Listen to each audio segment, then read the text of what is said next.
Voices of Catholic political conscience past and present. Most people would not think of America First or Patrick J. Buchanan as a Catholic voice because you just think he's a Republican voice. Well, no, he's both.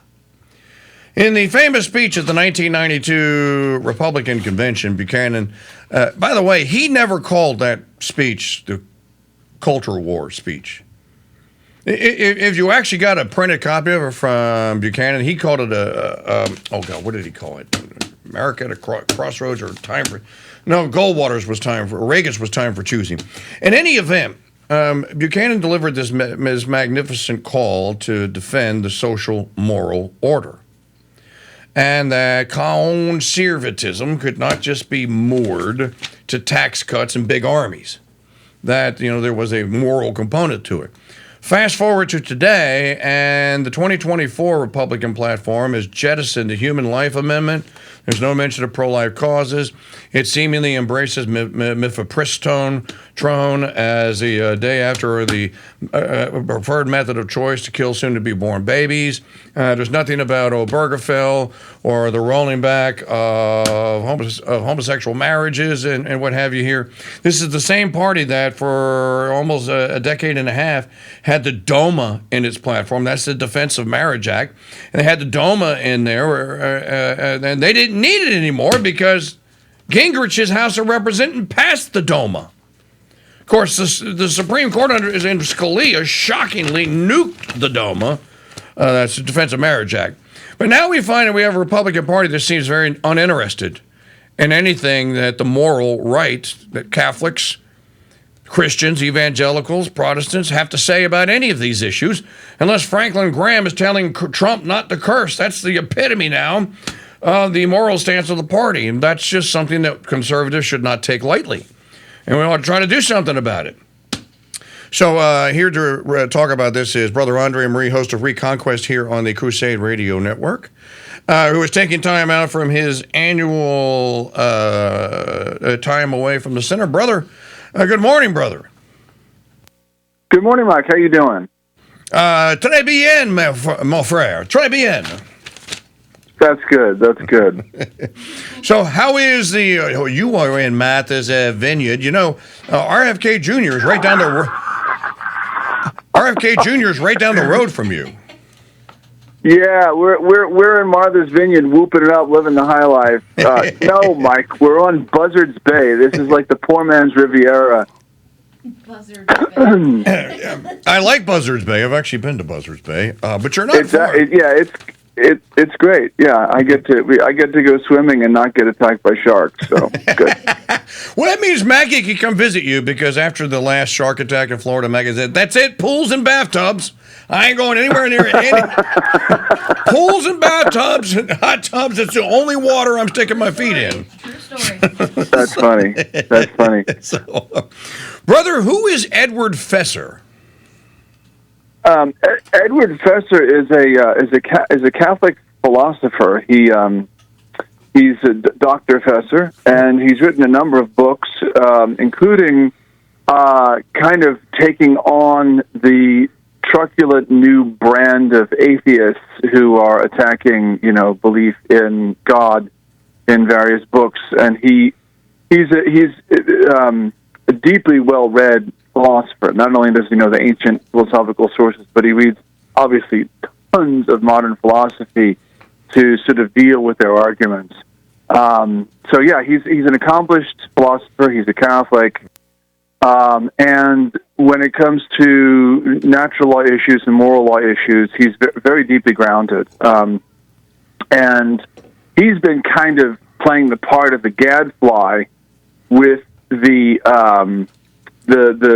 what do you want to call it, the honeymoon that we're having now in the Republican Party? Because I say we, I'm not involved in party politics, but obviously every time the convention rolls around, that's the time to quote unquote unite the party. And even that 1992 speech that Buchanan gave, you could say that's exactly what he was doing then. He was, because he's telling everybody to vote for Bush, which that didn't work out so great. But the the next election cycle, by the way, he didn't do that. He didn't. So he must have learned something, right? Because I believe, if I'm not mistaken, the next election cycle, that's when his people hijacked Ross Perot's Reform Party. And he didn't go quietly into that good night and say, let's just all vote Republican and vote for whoever the guy is with the R behind his name on the ticket. That's right. But so I just think it's still, even though that's what he was doing in 1992, the whole Build the Unity thing, he did it in terms of being typically Pat Buchanan, scrappy, articulate, and true to principles. And he talked about homosexuality in very blunt terms. He talked about abortion in very blunt terms. And the people on the floor of the convention, they were acting like they were cheering for a rock star. It was well received. Now, Trump's the first RNC featuring Trump had Peter Thiel, however he says his name, speaking at it, an out of the closet homosexual who happens to be a technologist who makes his money off of selling technology to the deep state. So, but the key thing here is that he's a homosexual. Yes. And PayPal, which is his one of his many corporate entities, is itself something that's sort of part of the whole woke. They'll deplatform you if you're anti-queer, and or if you're loud enough about it and it comes across their radar, they will. So this is the new Republican Party. It's like night and day as far as moral issues pertaining to marriage and the natural law go. I think that the thing that in your piece, brother, at Catholicism.org, I think that Fesser's the greatest of all those tweets is the one where he says, lots of pious chatter this evening about the forgotten man. Here's a picture of a forgotten man, and it's a baby in utero. Yeah. Powerful. Yeah, he that's they say a picture is worth 1,000 words, and I think Fesser, who's written voluminous books, understands that the picture is going to get the maximum impact. And he did put that out there. And I thought it was very effective. And the thing is that people are coming down on him really, really hard because, look, this is one of the stupid things that we get as a result of the two-party system, which is if you at all become a voice of conscience in your own party and say, this is unacceptable, this is a betrayal, this is horrible, then what's the rejoinder from the people in your party who are okay with the agenda? Or maybe who aren't okay with it, but who think we have to go along with it? It's going to be, well, what, do you want the other guys to win? And that's what I see it all the time. If I criticize, and I have to be careful because we don't endorse political candidates, because, of course, as a corporate entity, we are a 501c3, so we don't endorse candidates, we don't endorse parties. But we can lobby, we can do that, and we can come out and say this is right, this is wrong, as far as the issues go. And if I don't care who the candidate is, if he comes out and says, it's okay to give a pregnant woman mifepristone with this other drug that has to be taken in tandem with, so that she can have a chemical abortion, well, that's wrong. I don't care what letter is behind the name of the guy that said that. He's wrong. Right. And by the way, and of course, we're talking about J.D. Vance, and Dr. Fesser was pressed on this, and he said, I have a friend who called me and who said he thought that J.D. Vance was simply lying to that woman on the television when she said, you do believe in mifepristone should be available, don't you? And he said, yes, and then he kept going with the point he really wanted to make, which is what politicians do. They just ignore the question. And but he didn't totally ignore it. He gave a quick answer, and the quick answer was the wrong answer. That's right. Now, Fesser said a buddy of his thought that Vance was just lying because he didn't want to get into the weeds on the issue. Well, of course, aside from the moral question of lying anyway, simply speaking, it's a bit scandalous for him to come out. It's actually extremely scandalous for him to come out and say that it's okay to have the abortion drug. And by the way, on that point, just the mifepristone point, if what he said was something that he meant, then he's against the current Louisiana law, which actually outlaws mifepristone and has categorized it in a category of dangerous drugs or toxic drugs or something like that. Or it's a Class A brother. It's a Class A controlled substance. That's what they call it. Okay. So it's like if you said you could give cocaine to your 13-year-old. Well, just go buy a gram of cocaine and give it. No, that's Class A controlled substance. You can't do that. Yeah. Now the thing with the mifepristone, I looked it up. There are two uses for it. It's used for controlling blood sugar, but then it's used in concert with another drug as an abortifacient. But when it's used for blood sugar, it says the warning comes on it: if you're a woman, don't get pregnant when you use this product. So it's obviously an abortifacient. That's what it's for. And I believe that the thing accompanying it is so that whatever the violent contractions or whatever this stuff induces, it doesn't harm the woman. So there's a warning: don't get pregnant if you're taking this to regulate your blood sugar. So obviously, it's a big bad pharmaceutical product that has its primary use killing babies, and nobody should say that that's okay. And I think the real, I don't know anything about J.D. Vance, and I think most people don't know anything about J.D. Vance, and I think that's largely by design. He came out of nowhere.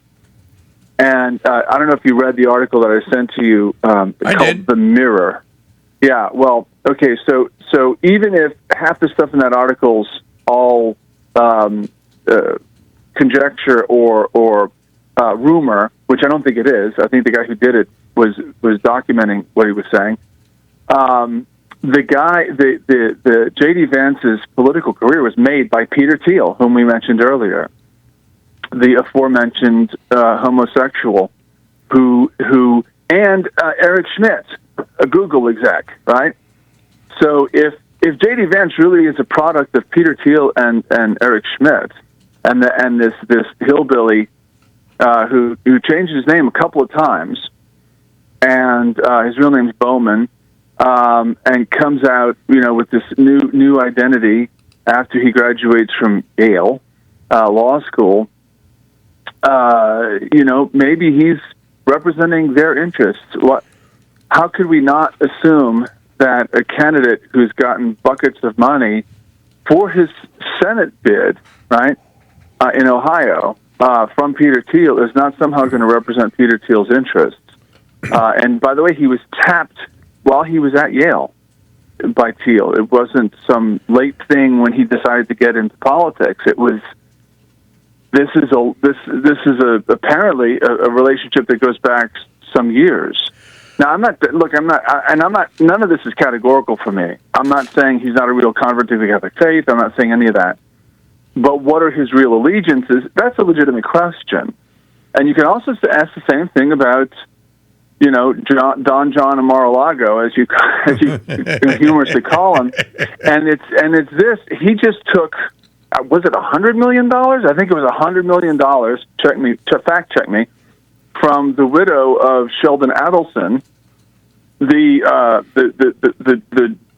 Zionist in chief, the Zionist Republican neocon kingmaker, right? Well, so Adelson's gone to his reward, but his widow just dumped a bucket of money on Trump. I mean, that would certainly suggest that some promises were made that, the issues that were dear to Sheldon's heart will be dear to mine. Well, there's no doubt, because Trump took money from Adelson in 2016, too. As a matter of fact, I can remember covering this. And there's no doubt, look, they had 15 minutes of Make Israel Great Again on Wednesday night at the convention. During our live coverage, brother, I cut it off, and I went to me monologuing. I know, because I was listening. Oh, what are you going to broadcast? For you, Mike, I felt a surge of pride that Mike Church was my friend. Because I thought nobody else was going to do that. You just went, oh, my Lord, I'm not playing this. I am not. What I said, I am not exposing this audience to this trip. I'm not going to do it. So now, brother, in the broadcast portion of the program, we can carry on a little bit on YouTube. We have that luxury now. But on the network portion of the program, I want you to get to the signal point here that you're making in this essay of Voices of Catholic Political Conscience Past and Present. Because what Professor Fesser says, and I told you in text messages, I fundamentally agree with Fesser. At the same time, Eric Sammons and I had a conversation about this, and this is difficult. This is a difficult needle to thread. It's difficult to say, well, politics is what it is, and you pick the lesser of two evils while you work behind the scenes to bring about what it is that you want to bring about. But I agree with Professor Fesser. You have to have someone step up to the table and go, no, you're wrong. And I want to tell you that you're wrong, and I want you to answer me. You will answer your Democrat critics, and I demand you answer me. Why can't we have social moral teaching or social moral statements in our platform? Why can't we stand on the side of life? That is a fair question. And I don't think that Trump would not answer the question. He would just say that, well, it's a Big Ten, we're up for choice, or whatever he would say. But the question needs to be asked of someone. Yeah, and look, let me be really clear. I am not endorsing a political candidate. I'm not telling people how to vote. I don't understand what's so darn mystifying about these questions. People, first of all, attacking other Catholics. Catholics attacking other Catholics because those attacked Catholics were critical of this embrace of moral depravity, and that's what it is. Let's call a spade, okay? And the idea is, I mean, I'm not picking on the woman. I have nothing against her personally. I certainly hope she saves her soul one of these days, and converts first. But this Amber Rose character, why do we need to platform a porn star? They don't. I mean, that is if there's anything that's a symbol of where they want to take this thing. When you select the people who speak at something like this, that in itself is a signal. You're sending signals. And I don't think the signal here is we're all for porn stars. I think the signal is it's a big tent, and our big tent welcomes people who think that the moral law is optional, and we're okay with that. No, we're not. We're not okay with it. That's the thing, though, right? And that's what we need. And that's where the voices of conscience need to come out, like a Dr. Fesser. And instead of having him come out and say, let's push hard against this, let's blow back against this. And you got people who say, no, we got to unite the party. United behind what? So right now we have a pro-abortion party that's viciously, savagely, aggressively pro-abortion. And now we have a pro-choice party, which says, no, we're not going to go for the Human Life Amendment. No, we're not going to go. There are no absolutes here. It's just a state issue. And, oh, by the way, even though I said it's a state issue, those states that forbid abortion before 15 weeks, you're wrong. Stop it. That's Trump. Well, that's what Trump says. And now, let me, I have to play gatekeeper here for just a moment, brother. So I just got a note from I just got a press release.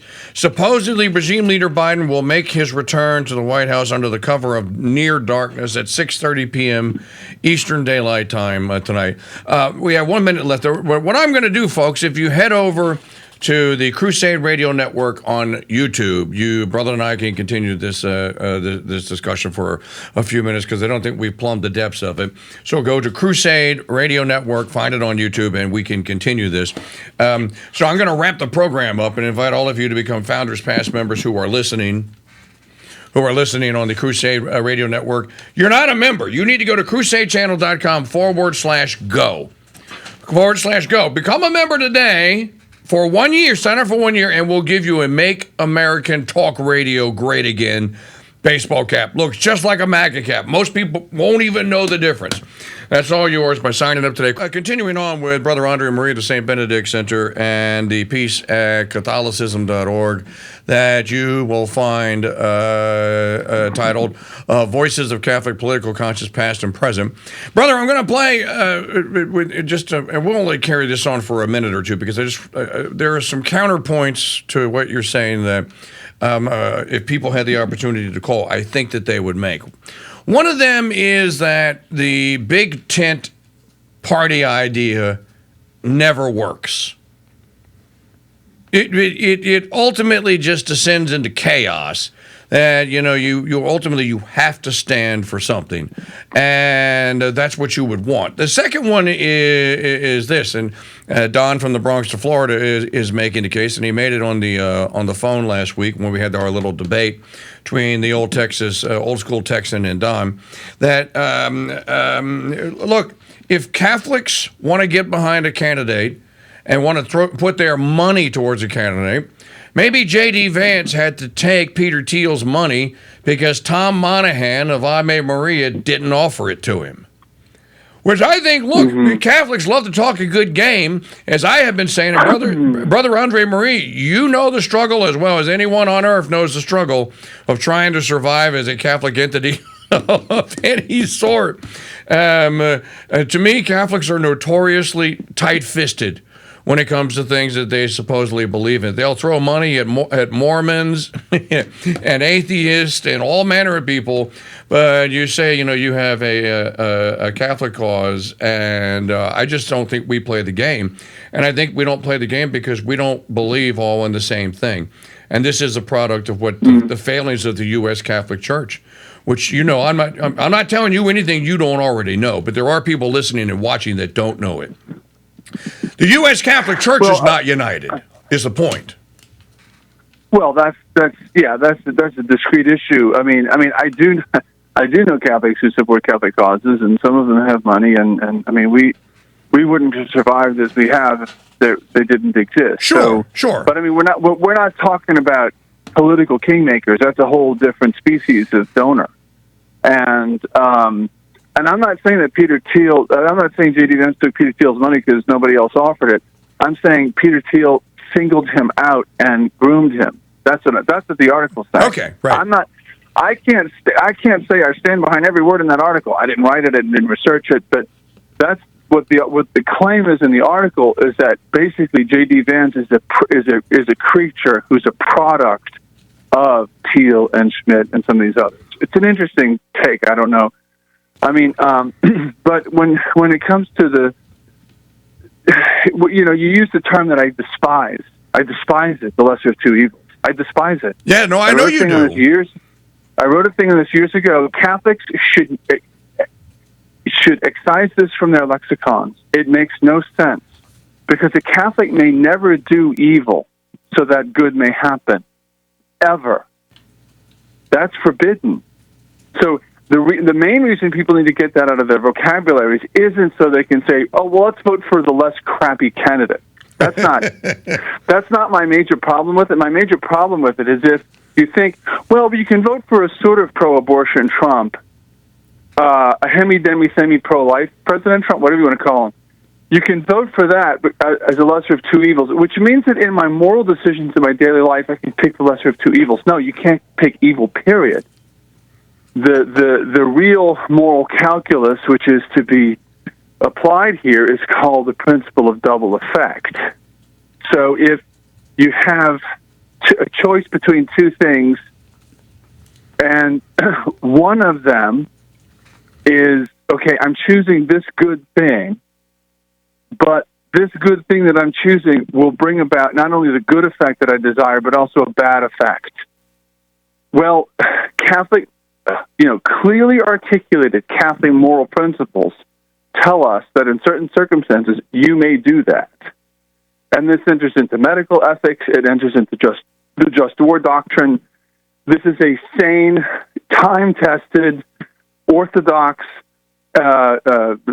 Catholic principle of moral theology.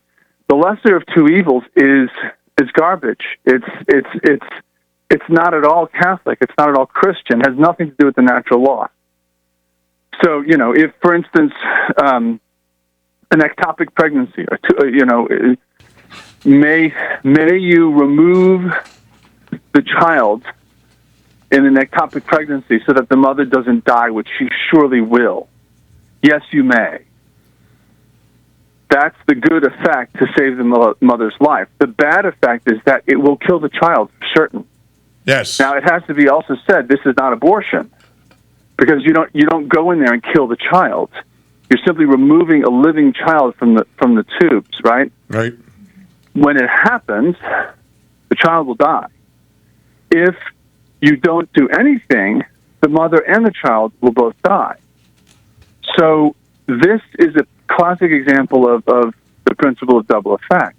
So if somebody's saying, well, I'm voting for the Trump Vance ticket, even though there's all these wrong things that they have in their platform that both of them have plugged, in the case of Trump especially, with the anti-15-week thing, and the mifepristone and all of it. So in other words, the vast majority of abortions, they're okay with. The vast majority of abortions. Mm-hmm. So that's why we say there's a pro-life party and a pro-choice party at this point. If you're saying I'm voting for that because there's a whole row of other issues where if the other guys got in, we'd be much worse off, right? Right. If that's the moral calculus, that is not the lesser of two evils. And it shouldn't be called that. It should be called the principle of double effect, and I'm not splitting hairs. You can read the article. By the way, that article that I wrote in 2008 is linked from the article that you wanted to talk about today about the voices of Catholic conscience, because I think it's an important issue. So, I mean, if somebody's going to say that's why I'm voting, that's why, fine. My point is, A, don't say this is a good platform. Okay. These candidates represent an ideal. It's a good thing that Donald Trump has that moral flexibility on abortion and family issues. Don't say any of those things, because that's a lie. That's my point, is we're going to, and do I think that somebody who's running for office who actually had all those principles right could win in American politics? I don't think so. I think everybody would come after it, especially the compromisers in the Republican Party. They would take advantage of it. Sure. So, but that doesn't mean you give up, and that doesn't mean you say, well, it's Big Tent, we should really do this. This is somehow an ideal. No, in fact, I think the whole thing shows you that the glorious pluralism that people are constantly extolling in these United States is not an ideal, because, I mean, we can be pluralistic on any number of cultural issues and things like that. But as far as the moral law goes, true religion, those are things that we shouldn't compromise on. No, and I think most of our listeners agree, brother. I know I certainly agree. I don't think that, but I don't, and I'm glad you called so we can make the point. And I'm even more glad that you called so I can put you on YouBoob, and can't wait to see if they censor this out. So, can I make one more little point? Well, no, I want you to make two more little points. Go ahead and make your minor one, and I'm going to give you a major one. Okay. And I'm not being Correctorson. I've told you this before in private. I think that there's a problem with the phrase "take the win." Yes. And the reason is, I don't know why, but I most often hear it when there is absolutely no win. People say this, it's like, take the win, dude. Like, I heard people saying it with Pope Francis at the consecration, which, by the way, I absolutely don't believe was valid. Because why? Well, we're still at war. Nothing happened. So take the win is often used to say, okay, something happened that's not perfect, but, we can work with it. Oftentimes we can't. And that, it labels an attitude, and that attitude is the one that says, in this instance, I'm painting with a very broad stroke and a very broad brush, and I apologize for missing nuances, but the attitude of take the win, when applied to the partisan political question on the table now, is shut up. That's what it means. Shut up about babies. Shut up about sodomy. Shut up about these arcane points of the moral law that nobody really gives a darn about anyway. All right. That's what it's saying. And it's an insult. It's an insult to those people who refused to call that a win decades ago and who worked hard their whole lives to get those things onto the platform of the Republican Party. And then you get a utilitarian, and look, Trump is a moral utilitarian. If he has principles at all, utilitarianism is certainly going to be among them. Agreed. These people fought hard, and he comes along and just, well, we want to win. Just takes a big eraser and erases things that people worked really hard to get into that platform. And if you can't be angry about that, there's something wrong with you. Not you personally, Mike. I'm not talking about you, because I know that you take exception to these things. But the idea that, well, we have to minimize our concern about this for some greater principle. No, you do that, and you're going to find that eventually you have no principles.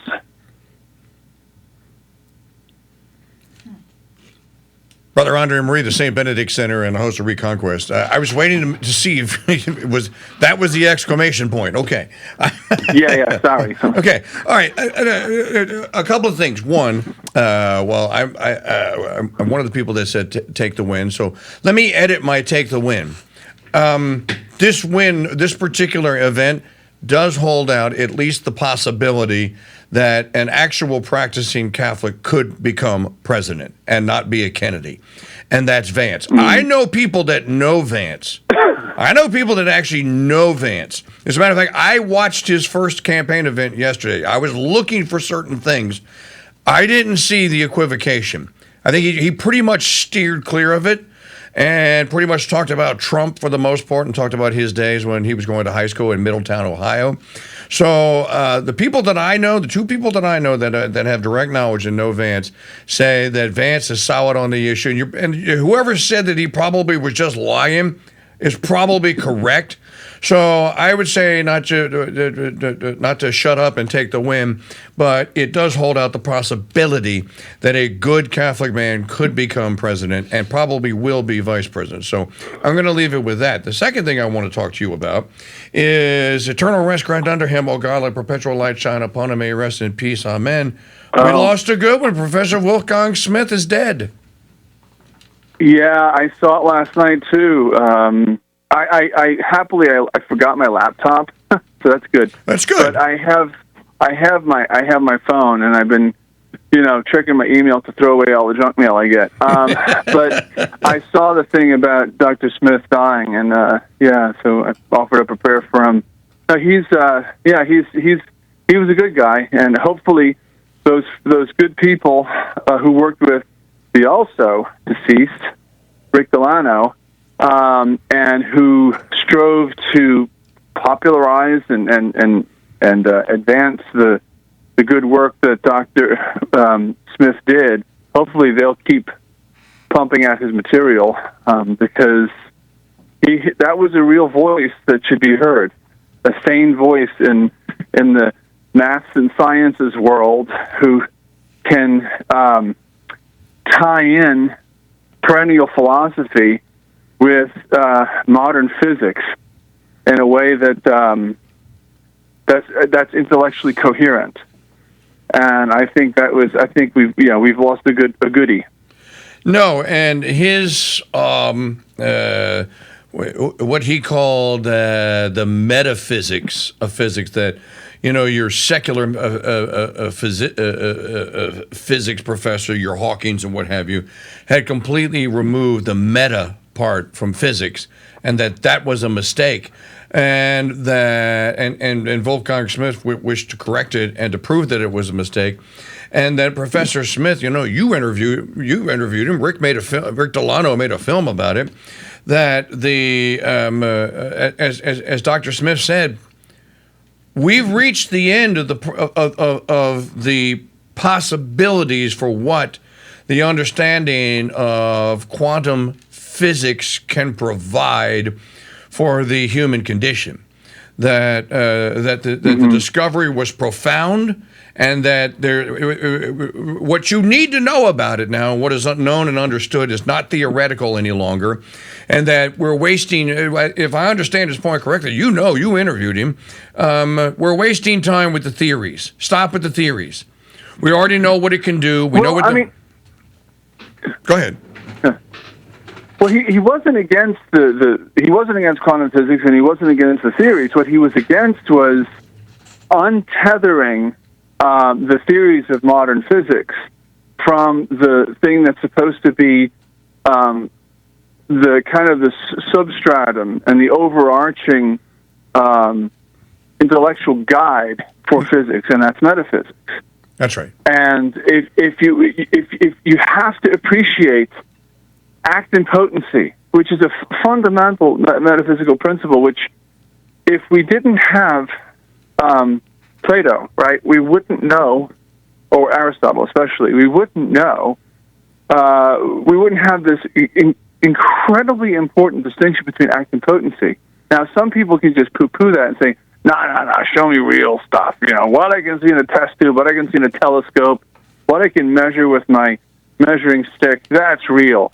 Well, I think what Dr. Smith would say is we've gone the full gamut of what you can measure with those things, and the physicists now are coming up, because of their theories and because the math works, they're coming up with the most absurd, unreal theories to explain, like the Schrodinger's cat thing. The cat is simultaneously dead and alive, depending upon what they call the measurement problem. That's right. Well, the measurement problem in modern physics is something that's answered by metaphysics, by the concept of active potency. And the Schrodinger's cat theory simply establishes what the potentiae are, doesn't say which one's an act. And the measurement problem is saying this is what's in act. Now, if you say that to most, I don't hang around with academic physicists, Mike, I have to admit. But if I did, I would imagine that most of them would say Aristotelian concepts have zero to do with my discipline. Nothing. They have nothing to say about it. And this represents kind of an intellectual inflection point in the degeneration of the Western mind. It's a serious issue, because once you say, okay, the empirical sciences are utterly divorced from philosophy, they're utterly divorced from metaphysics, ontology, common sense, logic, stuff like that. When you make that great divorce, you end up basically with Marvel Comics. That's it. There you go. And gamma rays. That's why and the multiverse. The multiverse, and it's not a product of Marvel Comics. It's a product of modern physics. And it's a theory based upon the measurement problem. Okay, so do you if you watch carefully the last two Avengers movies, and I'm sure you didn't, but for those of you that did, watch carefully and go back and watch them again. Watch the final one, because the way they solved the problem of Thanos snapping the world out of existence leaves a gaping hole in the space-time continuum, as they call it on Star Trek. They can't. Their own theorists can't answer the question of how what they did was possible. So they basically say in the movie that this is impossible, it couldn't happen, but we can't leave all our heroes dead. So I'll make a public confession, Mike. Unfortunately, you can't give me absolution, but I'm going to make a public confession. I can't sleep in planes anymore. Now, that's not the confession. That's the prelude. on the way back from Spain, I ended up watching the one of the Batman movies. Okay. And it was all about, Flash. I think it was Flash. All about the metaverse. Now, so you have multiple metaverses that are being the Flash character is going between them all because he can run so fast. Somehow he can start editing the metaverse or whatever. I don't know quite how it works. But at one point, Michael Keaton in Persona Batman is because he runs back and finds the old Batman before the buff Batman played by the actor whose name I can't remember.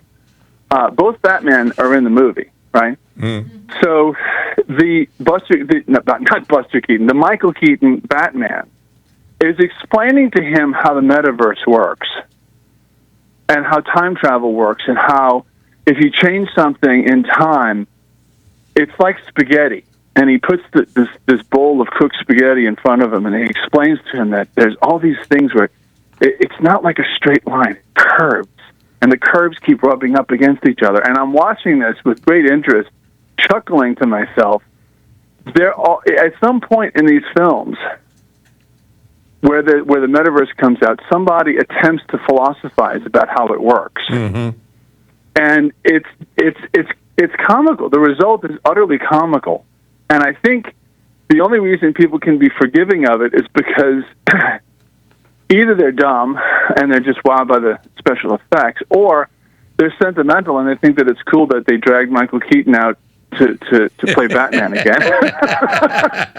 Probably the latter. But I'm chuckling. Well, me, it would be the latter. I'm like, yeah, I was in high school when that movie came out. I kind of liked it. But especially the opening scene with Danny Elfman's Batman music, that was a whole different take on Batman.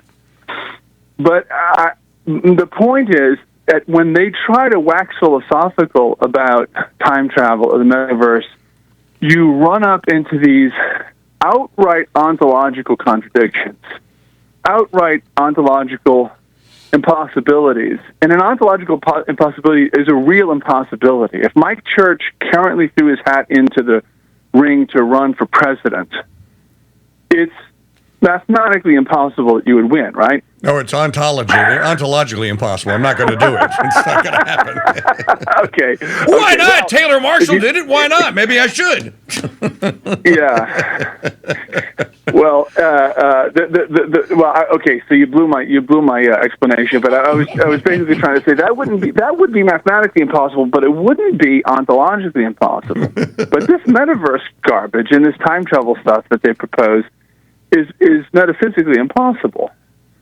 And they're okay with that. And that's very unscientific. And just to complete the circuit here, I think that's what Dr. Smith had to offer was we have this ancient wisdom called metaphysics that's tried and true, and the common sense concepts of act and potency, which were cogently and articulately refined by Aristotle. Those have a place in Catholic sacramental theology. They have a place in science. And if we ignore those principles and attempt to do science without them, you end up with, Michael Keaton and a bowl of spaghetti. Wow. As an explanation of how time travel works. You end up with ontological absurdities. And science is lost. Well, brother, you left something out because you can't say it on this show without saying science. Yeah. Okay. Sorry. My special effects button I left it at the Priory. Okay, I'm going to cut this short. I'm going to demand that you get back to vacationing. I'm going to say something to the audience here, though, about part of the subject that you kind of broached here, and that's this.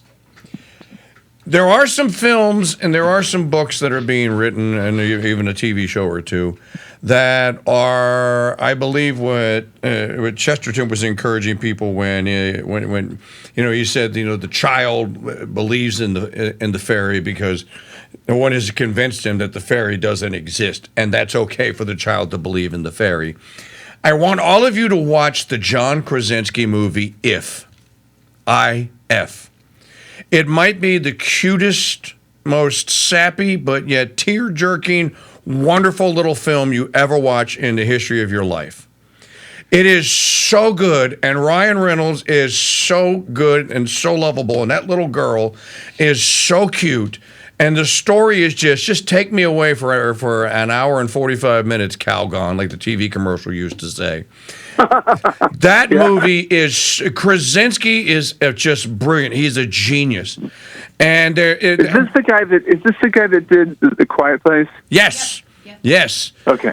The son of an Irish and Polish Catholic mother and father, John Krasinski is quietly leading Hollywood in places where it never would have gone. And I cannot, brother, you and the brothers would like If. It's just, Okay. it's so, the sisters would love it. They'd bawl their eyes out the whole time. It's just the magic of being a kid. It's just he just captures the magic of being a kid and having an imaginary friend. You know, when you go like when you know things are bad and they're not going your way, and you turn to your IF imaginary friend. But they build a story around it, and it is. I tell you, it may supplant It's a Wonderful Life now. There's a kind of a fantastical part of A Wonderful Life. You know, guardian angels don't actually take you back in time that we know of. But if I had 5 Reagans on the scale, I'd give it 5 Reagans. And Krasinski, this is the kind of movie Catholics and Christians and good people ought to be going to see and make John Krasinski a billionaire.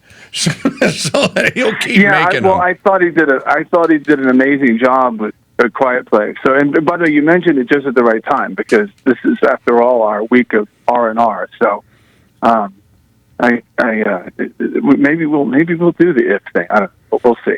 Well, the little girl, Kaylee Fleming, Ryan Reynolds is good in almost anything. And he does have a mess ton of kids. I think he's up to 5, Ryan Reynolds. So he is playing dad at the same time. But if y'all have the chance, watch If, I-F. And I'm telling you, your heart will melt. And you'll be taken away for an hour and 40 minutes. And when it's over, you'll go like, no, bring him back. no, keep going. Don't stop. It is possible. It is possible. They can make good films. And John Krasinski is actually doing it. Brother, go enjoy Buzzards Bay. So hello to the Buzzards for us. Okay, Mike. And I'll salute the buzzard. As always, God bless you and Mary keep you. We'll see you and talk to you soon.